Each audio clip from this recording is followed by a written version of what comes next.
Hello guys, hello, this is for Taurus. Taurus, welcome dito sa aking channel, Balaran 888. Welcome.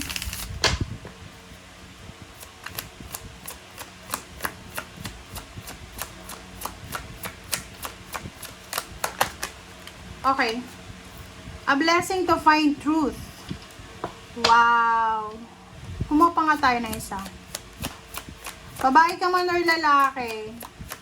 Hindi ko alam. Ano ba yan? Nasa long distance relationship ka ba? Kasi kung nasa long distance relationship ka,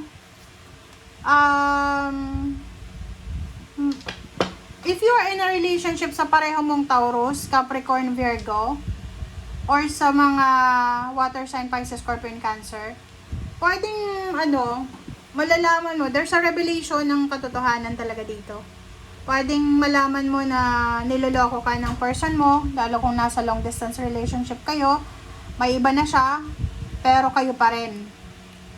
Kayo yung long distance relationship, pero siya, may karelasyon na siya doon sa malapit sa kanya. Parang ganon, yung energy na to.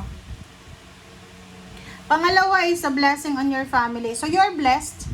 Ang nakikita ko sa'yo dito, this week, ngayong linggong ito, marirealize mo, Taurus, na blessed ka sa pagkakaroon ng pamilya, ng parents, ng siblings. Bakit?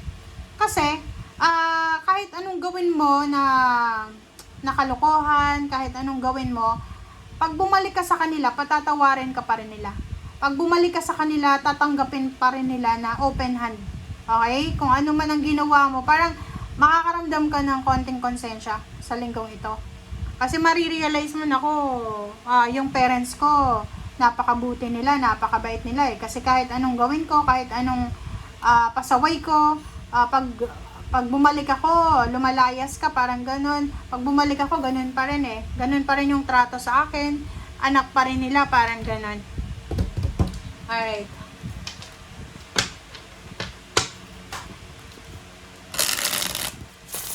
Mag-iingat ka lang, kung lalaki ka, lalaki, babae, depende naman sa kahit LGBT, mag-iingat kayo kasi mayroon ditong Taurus na niloloko talaga kayo eh. There's a third party.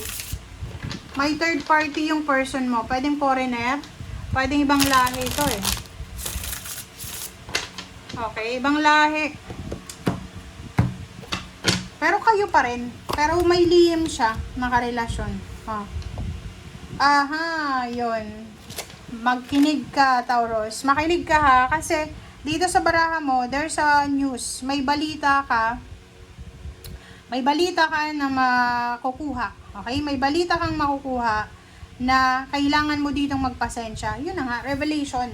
Pwedeng malaman mo si ganyan ganito, hiwalay na, tapos nakafocus ka sa kwento ng ganyan na yung kaibigan mo, hiniwalayan because may third party, hindi mo alam, ikaw din pala, mayroon yung person mo na iba. Okay. Nakikita ko sa'yo dito, may mag-offer sa'yo ng contract, may mag-offer sa'yo ng kontrata, may mag-offer sa'yo ng, pwedeng babae ka na Taurus, ino-offeran ka ng kasal, so parang hindi ka pa ready, so i-give up mo muna yung kasal. Or kung lalaki ka naman, ino-offeran mo ng kasal yung babae na yan, pero ayaw niya pa, so nakikita ko na i-decline niya yung offer mo. Trabaho ganun din, may mga offers dito ng trabaho na pwedeng hindi niyo tanggapin.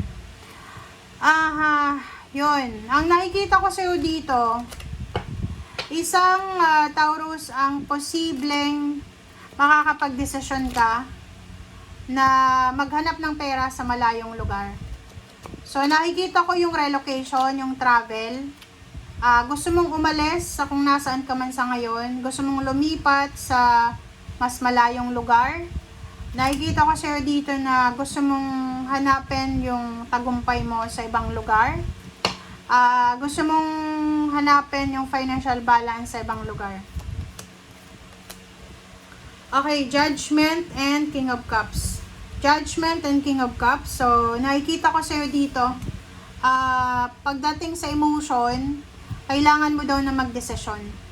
Isang napaka-importante, napaka-crucial na desisyon, ang kailangan mong desisyonan sa ngayon.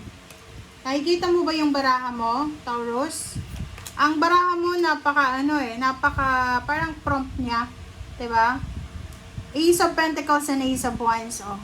Sabi ng baraha sa'yo dito, ang desisyon na gagawin mo, Taurus, ay importante yan. Kasi yan yung magdidikta kung ano yung magiging future mo. Kung nasa below 30 years old ka pa lang, huwag kang mag-aapura na magpakasal agad-agad. Kung hindi ka pa naman financially stable, as much as possible, unahin mo muna daw yung pera. Kasi dito sa barahang to, masyado kang excited sa love life. Masyadong nakafocus ka sa love life na napapabayaan mo yung goals mo eh. Kasi kanya-kanya tayo ng goals yan eh. Like, may mag-boyfriend and girlfriend. Okay. Ang goals nila, pareho, iba. 'Di ba? Yung goals ng babae is maging milyonarya. Yung goals ng lalaki is magilang na asawa ng babae. 'Di ba? So, ang barahan na to, sinasabi, babae ka man o lalaki, kailangan mong i-prioritize kung ano yung papasok sa'yo na financial opportunities. Financial opportunities. Huwag kang masyadong excited sa love life. Kasi alam nyo, sa panahon ngayon, may sa podcast, may psychologist na nagsabi na yung excitement daw sa love, yung parang like, for example, pag in love na in love tayo, lalo kung bata ka pa, teenager ka pa, yung parang pakiramdam mo, hindi ka mabubuhay pag wala siya.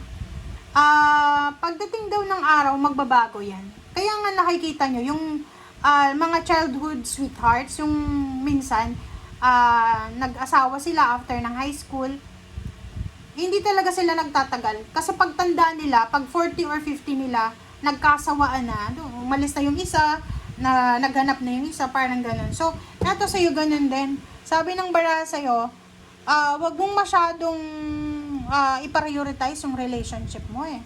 Kasi mayroon kang goals eh. Yung goals mo sa buhay, lalo na sa financial goals mo, nakalimutan mo na dahil sa kanya, sa babae na yan or sa lalaki na yan. Which is, Taurus ka, mahirap kang advisean. Kahit na may sinasabi sa'yo ang barahang ganito, hindi ka talaga makikinig kasi yung sarili mong gusto ang masusunod, di ba? Pero kung ako sa'yo, maging open ka. Maging open ka sa mga possibilities na ganun talagang buhay. Kahit na ibigay mo yung 101% na pera mo, focus mo pagmamahal sa relationship, pag ayaw niya na, hindi mo na mapipilit. Okay? Six of Pentacles and Nine of Wands, oh. Diba? Sabi ng baraha sa'yo dito, wag mong masyadong ibigay, lalo pera. Nine of Wands, pinagpaguran mo yan eh. Huwag kang masyadong generous sa love life. Huwag kang masyadong people pleaser. Kasi eto sa Six of Pentacles, bigay ka lang ng bigay eh. Ganun lang oh. Wala ka namang natatanggap. Puro lang ikaw. Ganyan, ganyan. Parang may asawa ka ba? Or yun, may asawa ka, tapos pareho kayong may trabaho, tapos ikaw yung gumagastos. Yung pera niya sa kanya, yung pera mo sa kanya pa rin, pero ikaw yung nakatoka sa bills. Parang ganun. So wala ka. Walang matitira sa'yo. Parang ganun. Alright? So, thank you guys for watching. Bye!